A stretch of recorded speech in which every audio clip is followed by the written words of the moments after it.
What's up, everybody? Welcome back. I'm Coach Ken from Giving It a Try. Welcome back to the podcast. Another long form content today. And it's funny how I get ideas for some of these videos as I'm just trying to come up with things that I think are just worthwhile to talk about in the endurance space, things that may help in the future as coached athletes come on board and they have questions about things. These are conversations maybe I've had in the past. So it'd be nice to dig in on some of these topics and then I'm able to again kind of put them into this encyclopedia like format of being on YouTube, and I can reference back to them. It allows me to do a little deeper dive into these topics as well as I'm prepping for these talks. But tonight, what we're going to be talking about, the title is going to be Powering Through Electrolytes, Sodium, and Endurance Performance. So you can't see it now, but if you're going to see some of it if you're on the YouTube channel, because you can have the video link to this. If you're on Spotify or Apple Podcasts, you'll definitely get all the information you need, but I'll be referencing some of the stuff that I use and showing you as we go through it here. And how I really came up with this idea for this talk was this morning I was downstairs making my shake, just get things ready, and I have a summer run series race tonight, so I was thinking about what I need to take during the day today, what I need to prep for that. And then I was looking at some of the electrolyte mixes that I have, and I said, you know what? I get so many questions about electrolytes and the different types, and not all electrolytes are built the same. So when you type in electrolytes and you are ordering some type of electrolyte powder or drink, they're not all the same. So you kind of need to understand what it is, what they are, what they do, the differences between the different brands out there, and kind of assess what is best for you. So we're going to have a deep dive into this. It's a critical role, the electrolytes and sodium in endurance sports. From understanding why sodium is the king of hydration to comparing popular brands, we have a few here. We have LMNT, Ultima, BPN, SaltStick, and a few other variations right here that we're going to be talking about. And talk about just the science behind it, the insights, and some practical tips here for the runners, cyclists, triathletes, ultra runners, everybody out there that may benefit from this, or just maybe you're just an active person. So again, whether you train for that marathon or ultra or triathlon, you're definitely going to get something out of this, and you're hopefully going to learn how to optimize your hydration strategy and avoid that dreaded bonk. And we're also going to talk about that too, because not all cramps are the same. So what you may think is causing it may not actually be what it really is. So welcome back again. Thank you all for the support. Thank you all for tuning in to the last few episodes. I'm really enjoying this content. It really lets me dive in, do some more research into some of the conversations and topics that I have with these athletes, and then put it all together in, again, this reference form where now hopefully you can take something out of it and learn a little bit as well and answer maybe some of the questions that you may have on this. So thank you again. Thank you for the support. If you like the videos, give a thumbs up. Make sure you subscribe to the channels. Give a review on any of the platforms, the podcast platforms. That would be well appreciated. So let's go over a brief overview here of electrolytes and why they're crucial really for endurance athletes. Yes, they're going to prevent cramps. They're going to maintain your hydration. And they're also going to avoid this dreaded term, hyponatremia, which is something you may have heard, not understand it, or heard. And what that is really is a low level of these electrolytes in your body because you have overhydrated with something like just water, which for newer athletes can be a problem because when they say, oh, make sure you hydrate before your races, they start to consume more than they typically would in the days leading into the race. And it could actually deplete your body of these very important electrolyte balances that you have in your body. And although you may think you're hydrated, you come to race day and you may have an issue out there performance-wise because you didn't maintain that level of electrolytes. So we'll talk about some tips on how you can put it all together in here at the end and what the best practices and tips are for all of that.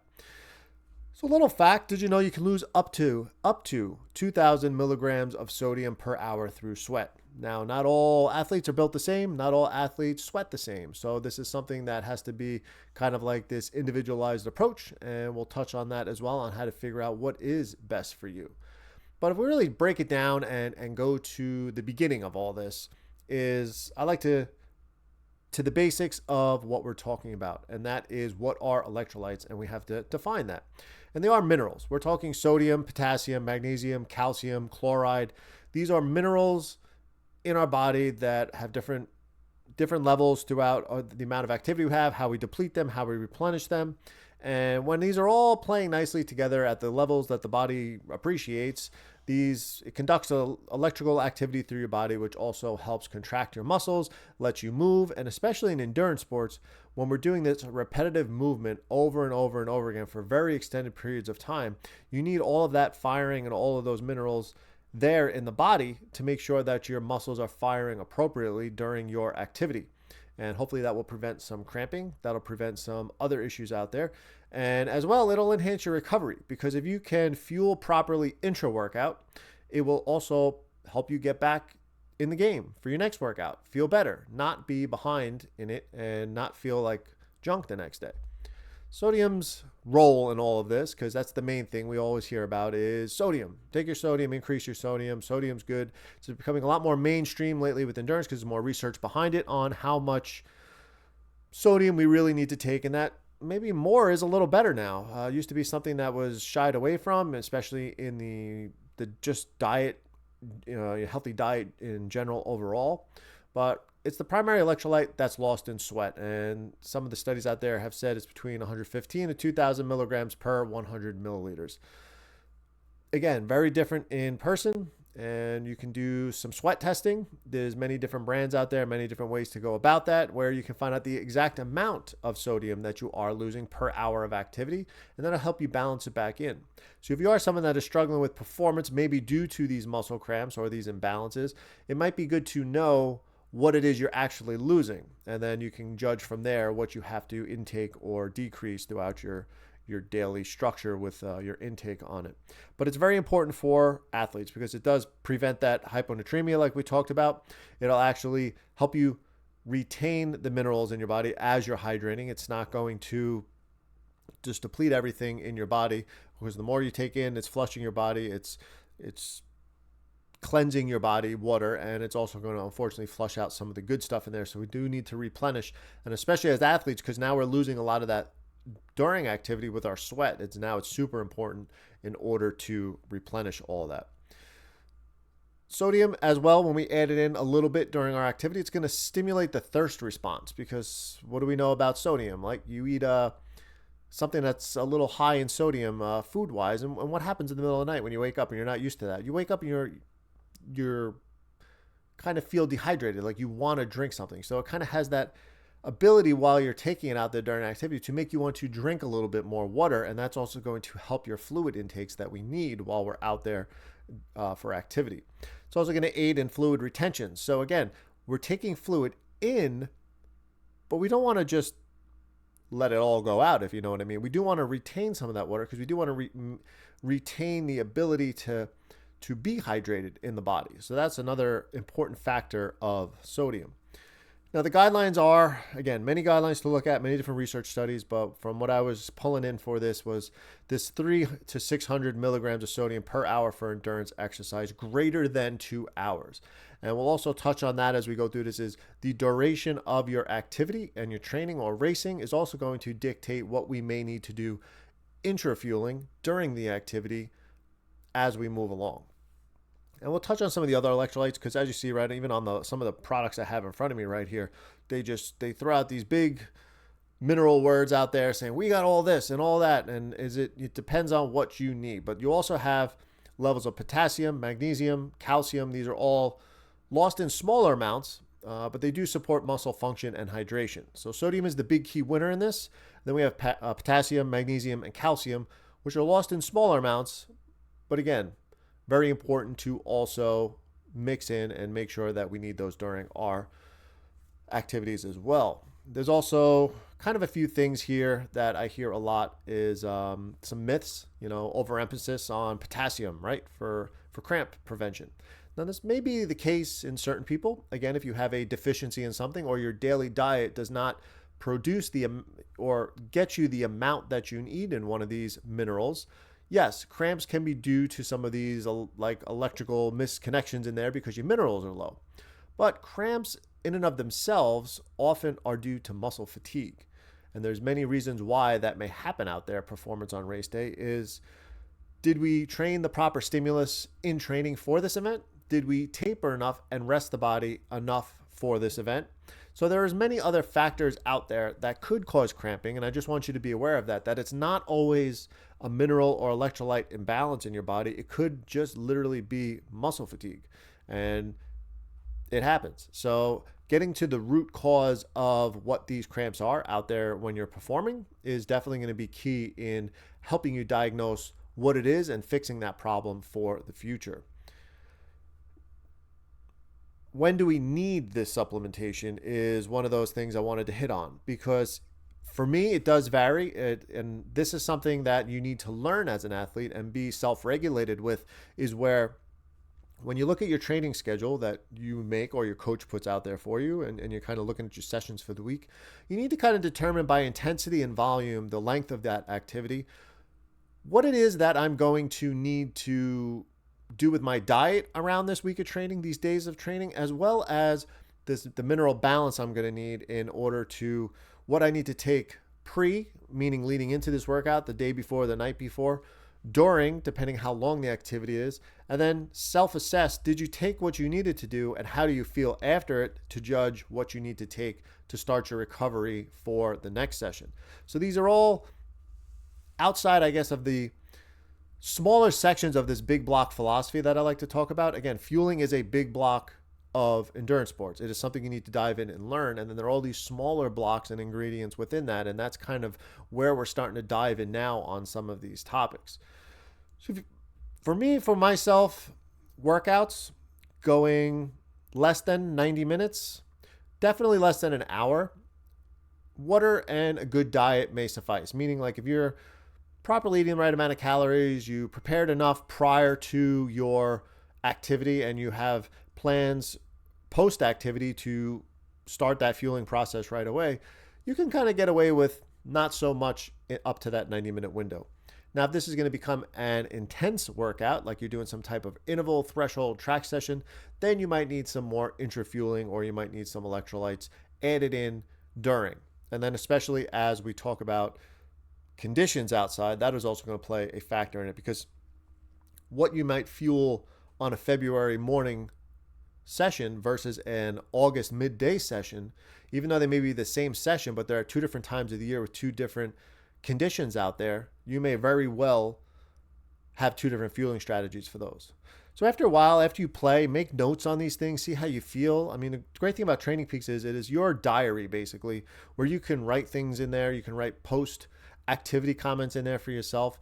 And regardless of if you're coached or not, or anybody's attached to your account, you own that account. It's your account. So you can always look back down the road and say, you know what, I remember that. What did I take during that session in February? Because I felt really good afterwards. But now it's a little hotter coming up in August. So I want to make sure I double down a little bit on what I was taking, because I have to repeat that session for this prep.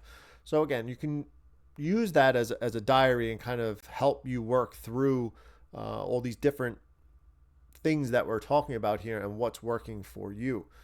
Now, if we're going greater than 90 minutes, and like we said, it's maybe in that hotter condition, we know we're going to sweat a little bit more, supplementation is going to be key in this.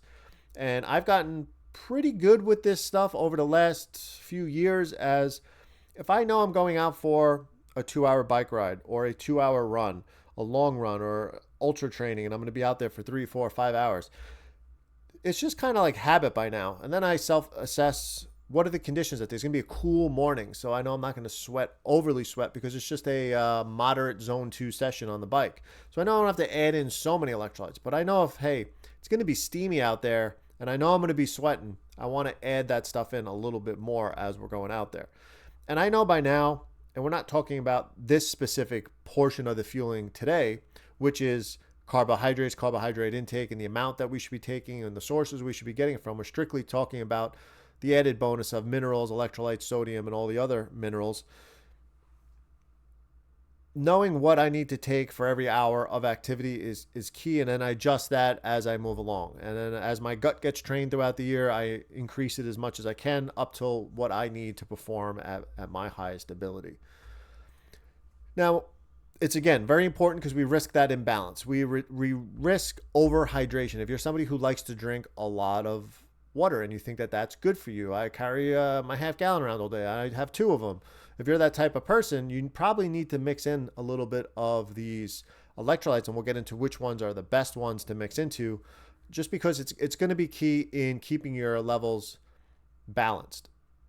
So you might actually be doing more damage by drinking that much fluid during the day and not having the electrolyte balance that you need in the body, because you're going to be actually at more of a deficit than somebody else who doesn't drink as much. And really the key point of that is the dehydration is from insufficient sodium intake. So that's why there are different products. And when you look on those, and we're going to start to get into those soon, is different sodium amounts in certain electrolytes. And that's one of the biggest things we'll hit on as to how I judge what I need to take depending on what portion or what part of the day it is or where I am in my training for the week. Some other factors outside of that is sweat rate, our body weight, our body composition, our exercise intensity, climate. These are all different things that you notice. If we're going to go out on a cool morning on a super easy zone 1, zone 2 recovery run, you're really not going to be burning all cylinders out there. But if we're showing up, it's a muggy morning, it's a humid morning, we got a track session and it's a pretty long one, we're pretty deep into the plan, we got to stay on top of what we're doing, and it's going to be even more important. And then take into account that person, what is their sweat rate, and how do I judge what my sweat rate is? There are ways to test by patches on the body and things like that, where you're able to see what is my actual sweat rate that I have. But also, you can tell who usually is a sweaty person, because after that hard session or after that race, you can usually see some people have this like crusted white glow outside of their racing kit, and you just know like they were losing some sodium out there. So they are definitely a salty sweater, and they're going to be in the higher spectrum of the amount that we actually lose per hour. Versus that one friend we all know where they can run hard, train hard. You look at them after the session and you're like, bro, did you even break a sweat out there? So those are things we just have to look for. Is each person is a little bit individualized in this, so it's not a one-size-fits-all approach with all this. And you can always contact some type of nutritionist, dietitians in the performance world that can really dial in, do some testing with you, send you in the right direction to really lock in if you're looking to really wring out that last bit of potential that you have. Because again, these are more, fueling is that big block. These are the smaller blocks in that we can fine tune on little ends of things. And that's going to as well unlock and hopefully let you perform as best of your ability out there that you can. Now, how do we supplement with electrolytes? Let's talk about that for a little bit. We want to preload before our long sessions. We want to consume during. That's the intra workout that we talk about. And then the post workout. So we have pre, intra, and post workout. I mention those terms a lot. And the post workout is more so for the recovery. There's many forms out there. There's powders, there's tablets, there's capsules, there's chews. And I have a bunch of that laid out right in front of this, and I actually have and use them at different times. So it's nice to have different options on how you can get that stuff in. And you do want to aim for, on average, they say 700 to 900 milligrams of sodium per liter of fluid for long runs. So if you are taking in water on your long runs, you should add in some sodium to that as well, so that you are getting the best benefit. Because if you're sweating it out, you definitely want to be replacing it, especially even on the recovery end of that, is you want to start as close as you can to a balanced profile by the end of that workout so your body can naturally start recovering. There are some other options out there as far as sodium, right? We have salt sitting on the table. There is different options as far as, and I'll even go through it a little bit, is certain types of table salt is sodium. So you can use certain types of homemade remedies for this, or you can go out and buy from many companies that are willing to sell you some salty solutions for many different prices. But table salt, a little bit of sugar and water can go a long way. If you mix in your own bottle for your long run, could be cost effective, but may not be as convenient, because it is nice to just know exactly what you're getting in a scooped amount and be able to have that formula ready to go. It's precise dosing when you're talking about these products, so that is just a big benefit of it. And it's also, they kind of add in some other stuff in there to make it taste better, and you'll definitely find what you like the best. And if it works for you, stick to it. And then as long as it's working for you, I recommend stick to it, because there's all these flashy products that'll come out. Oh, try our electrolyte, it's the best. Is if you're taking something and you don't have any issues, you don't have cramping, you're well hydrated during your races and training, just stick to it. I don't understand, or I guess it's just the advertising that gets you, is the latest and greatest. Try this, try that. It's literally just the same product wrapped in a different package with a different slogan that's trying to make you buy theirs instead. So whatever you have that works for you, and I talk about that with a lot of stuff in endurance sports, if you're having good success time and time again with whatever it is, your gear, your fueling, just stick to it until you notice like this is no longer working for me. Or sometimes it is okay to think outside the box, see what else is out there, and go try it. And you may find something that does give you that little bit of an edge, that little bit of a tweak on there, and that's okay. Now, diving back into the electrolytes here, we're talking about what are the warning signs. So maybe you think, I take them, I've taken them, I don't need them, but what are the signs or the almost too late signs, or maybe you've had these before and weren't sure why you were feeling these things, is fatigue, nausea, cramps, dizziness. These are all things, if you've felt them while you're out there training, that could be a sign of dehydration or a low mineral count for these electrolytes in your body. And again, we want to avoid that dehydration, or I would say we want to avoid that overhydration of not having electrolytes, and it'll prevent that condition, which I have unfortunately seen affect a few people on race day. And when I reached out to them or talked about a race recap, we found out that it was an underfueling, under electrolyte issue, and they unfortunately took too much liquid in and with not enough sustenance in it, and they wound up actually kind of flushing everything out of their body. So let's get into the nitty gritty now. This is the fun part of it. And this is what, when I was looking at all my stuff downstairs, I just started grabbing everything. And it's good because now I get to go through my electrolyte stash here. I get to reassess my stuff and talk about how I use it, why I use it, when I use it, and just reiterate to myself for my strategy and my feeling as well. The first thing that we'll get into is a company called LMNT. They come in little packets like this. If you can see in the video, you'll see them there. Single serve packets. They come in big boxes, all different flavors, kind of one electrolyte profile. These are more so on the salty side, the higher side of sodium. So each packet or each serving that they have is 1,000 milligrams of sodium. Then they also break it down, 200 milligrams of potassium, 60 milligrams of magnesium, and 0 sugar, they say. It is a very salty mix because it is 1,000 milligrams of sodium, which you'll see is on the higher side compared to the other stuff I have here. They do also make it in convenient drinks like a sparkling electrolyte mix and something kind of like these RTDs, these ready to drinks, where if you want to grab it afterwards for a nice post-workout beverage. Or they're good if it's a really hot summer day. Say you were doing some yard work outside. It's been a little while since you had something to drink, and you were sweating. Come in, crush one of those, and then start drinking some water afterwards. That'll help you retain the water and also bring your electrolyte profile back up to where it kind of needs to be. It's great for heavy sweaters, this stuff, because again, it is very high in sodium. It can be, get to be a little expensive, but if you buy in bulk, you'll kind of help yourself there. And again, these are for those heavy sweaters, those long endurance sessions in the heat. That's when I would start to go towards something like that. Now, a little trick with that, since we're on that brand, is if you look at these RTDs right here, very tasty, by the way. This is the black cherry lime. They're very good. Again, one whole can, which is 16 ounces, is 1,000 milligrams of sodium, 200 milligrams of potassium, 60 milligrams of magnesium. If you notice, that is the same breakdown that is in their individual size packets that you might be putting in your drink.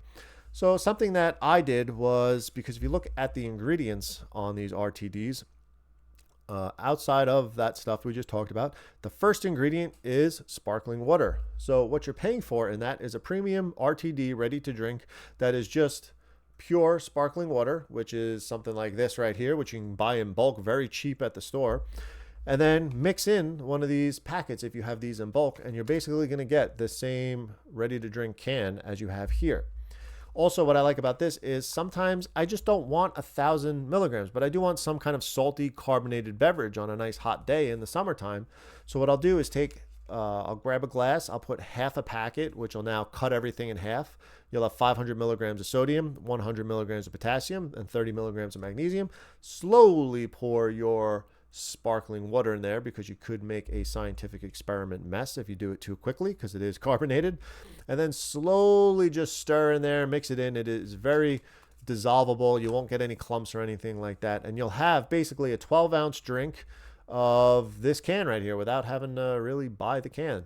And there you go. You got yourself your own custom, ready to drink LMNT sparkling beverage for the summertime. And that's my go-to there.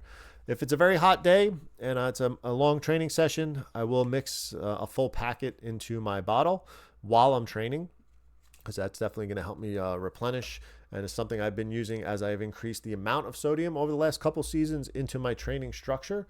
And that's the LMNT, and that's my little tip for you on how you can make these nice RTD cans at home by just buying the bulk boxes of the mix there. Next up, we're going to move to kind of the other end of the spectrum. This is something I've been taking this brand for a very long time. This is Ultima Replenisher. Comes with, they claim, 6 essential electrolytes, and I'll throw that up there on the camera real quick so you can see. And I'll put a link to all these in there because they are all good products. I use all the products, so I recommend that you kind of check them out too.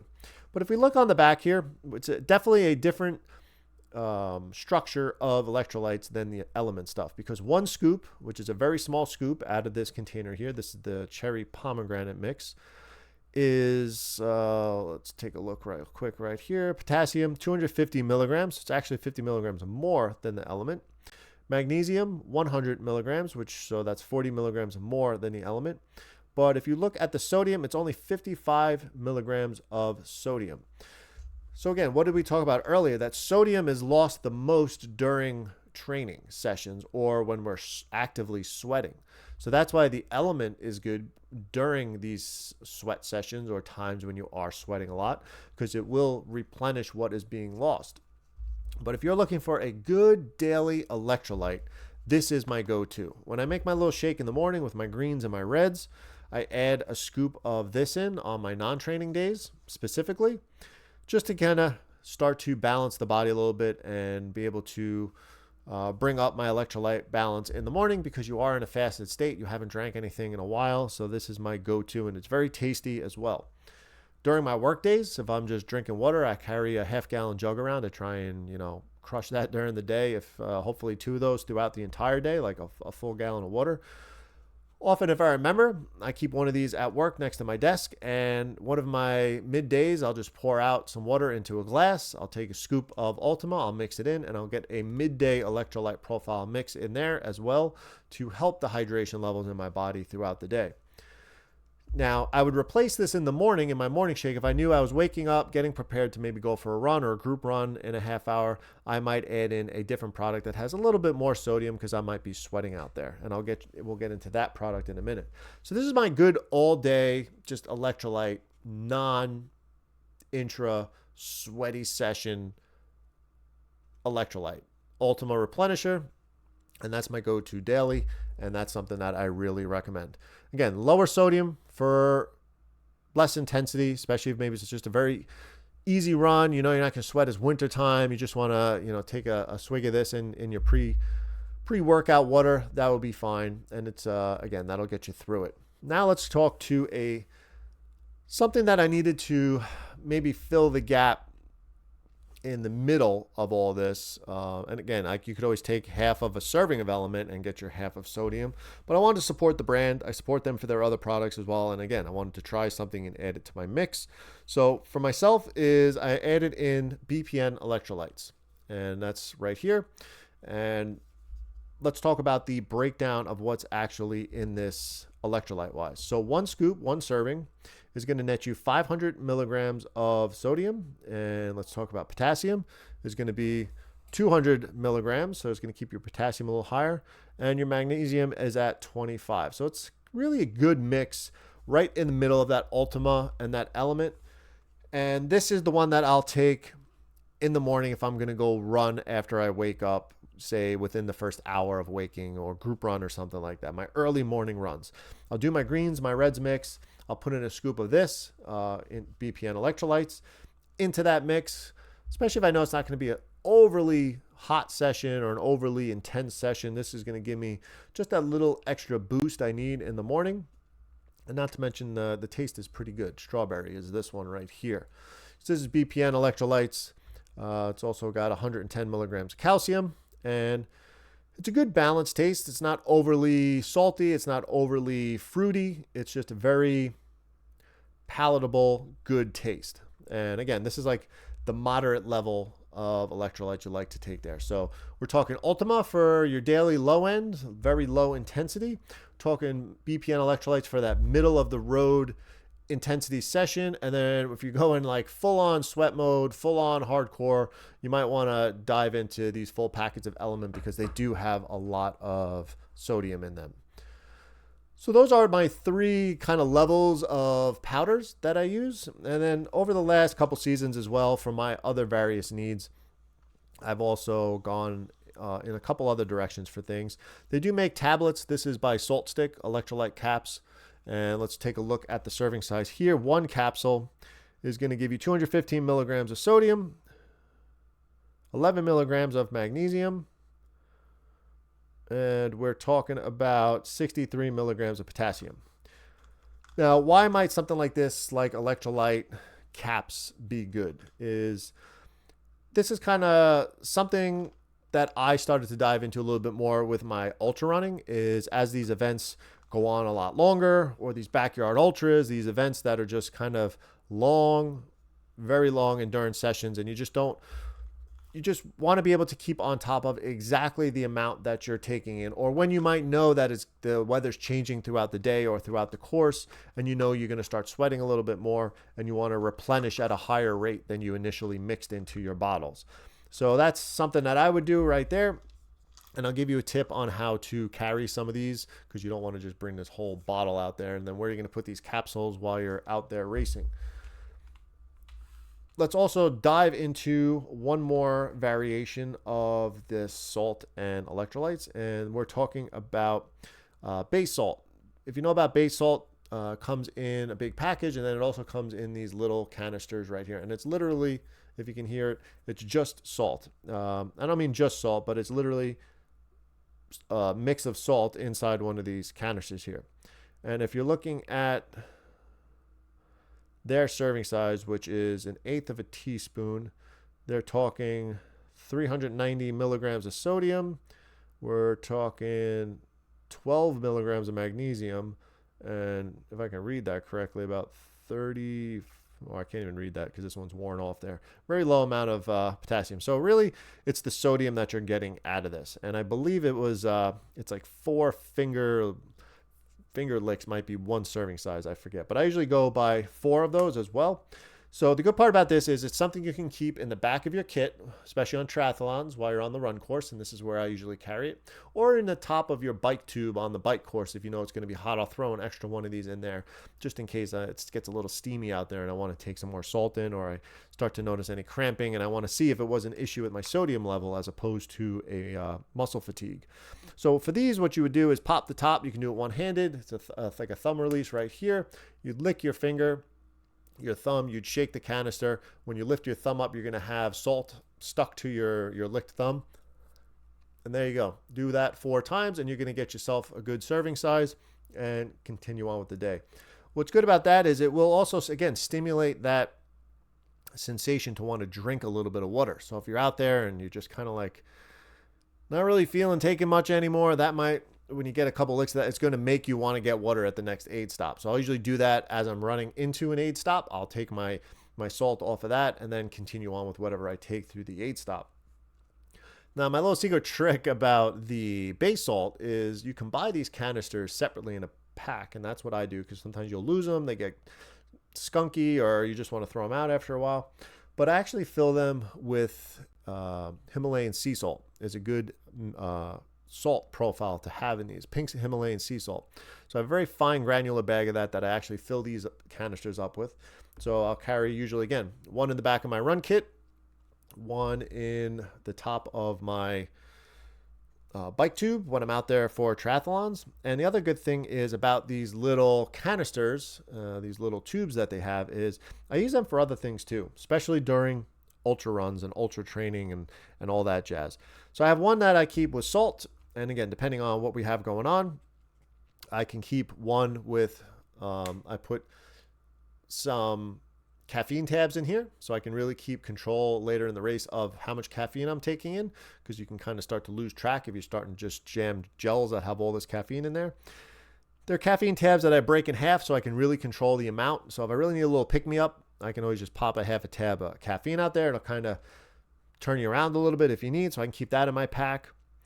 And as well, if you're somebody who needs to carry maybe some Advil with you or something like that out there on these long ultra runs, you can fill and put some Advil, some little liquid tabs inside one of these as well. And because we don't need to carry an entire tube of them, because you don't need that many Advils out there, I fill half the tube up with a tissue, just stuff it down in there, and now it becomes basically half full. And I do that with the caffeine as well. So again, it's not fully full of caffeine tabs in there. It's about, just about a half of it in there, broken down into half tabs in there.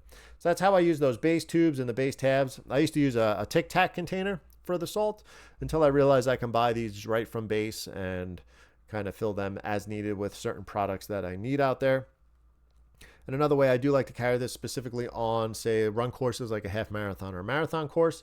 If you know me, I always wear like a gaiter around my arm. It's just one of my things out there. I always wear one, no matter what racing I'm doing, triathlon, run racing, ultras. And I use that as well because I do stash some things in there. I can put this canister of salt and slide it up under my gaiter that I have wrapped around my wrist there for easy access as I need it. As I start, when that salt comes out and I start dipping into that container, it's something that I do keep up with and just try and continue on for the rest of the duration with that race. So many different variations here, many different levels.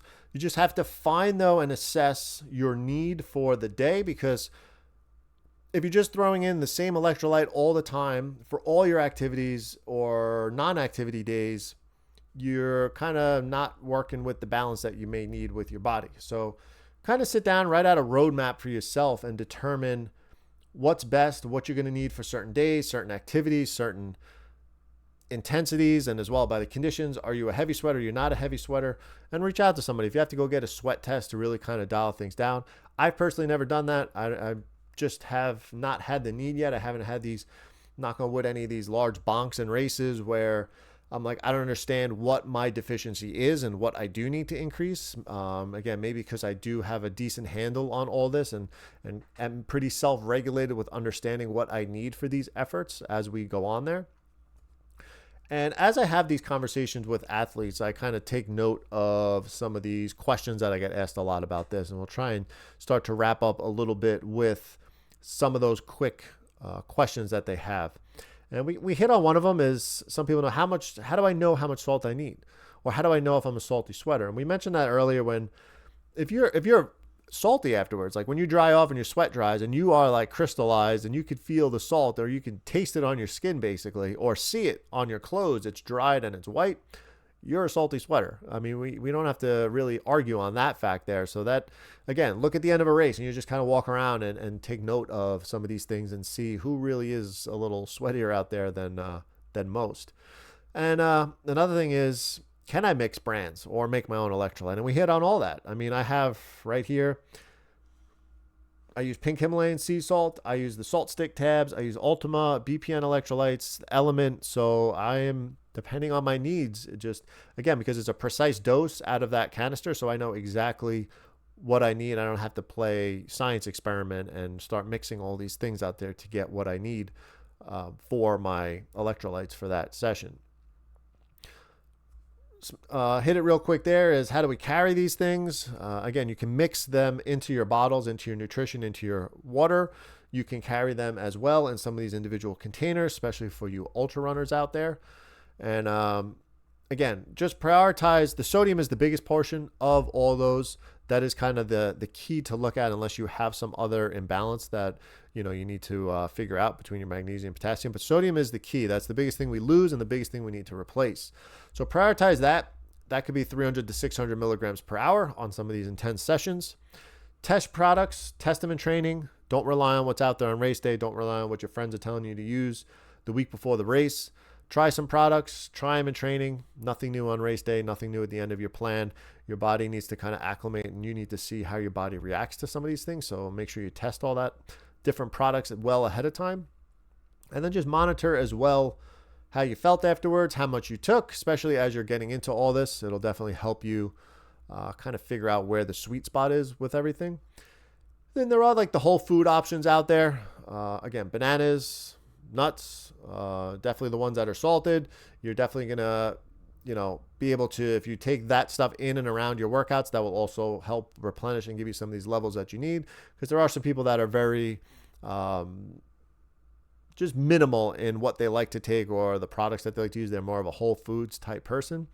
And just start with half doses. You don't have to go all in like the LMNT. If you've never taken it before, you throw a whole packet into that, into a bottle of water, you're going to be like, wow, this stuff is super salty and may not like the taste of it. So just starting a little bit, whether you take a half of it or a quarter of it in leading into, being able to use it. You always got to just train yourself, train your gut for it, and continue on with your journey through all of the testing of these products to find out what really works for you. And then summarize basically all this up for the day is it's just super important. It's a topic that if you've ignored all this or you just don't worry about electrolytes, you really might be missing out on something, especially if you are that salty sweater and somebody who is having trouble, say on a triathlon late on the second half of that run, you start to notice your performance always keeps crashing down. We need to up some of these numbers during our training to see how we feel, and then on race day to test it out and see if that is what the issue was here. So experiment, see if it boosts your performance. Let me know down in the comments on any of the platforms here what your favorite go-to is, or any other tips and tricks and strategies that you have as well for it. And again, keep coming back for more. I think this was a fun topic to dive into, just discussing all of the stuff that I take and how I go about it. And then let me know if you got any other things you want me to talk about in the future. If there's anything other topics of type fueling that you want to see what works for me, and then I'll discuss it here, and then we can have a little conversation down in the comments about it as well. If you dive into the show notes, I'll have a link for all the websites here for the different brands that I was talking about, and a couple of reference links there for some of the stuff that I was researching on the numbers here. So if you want to dive in a little bit more, you definitely can do that. So for now, I want to thank everybody.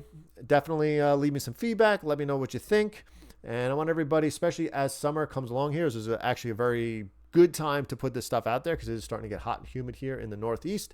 I want everybody to stay safe, stay healthy, keep balancing that life 1 mile at a time, and I'll catch you all on the next one.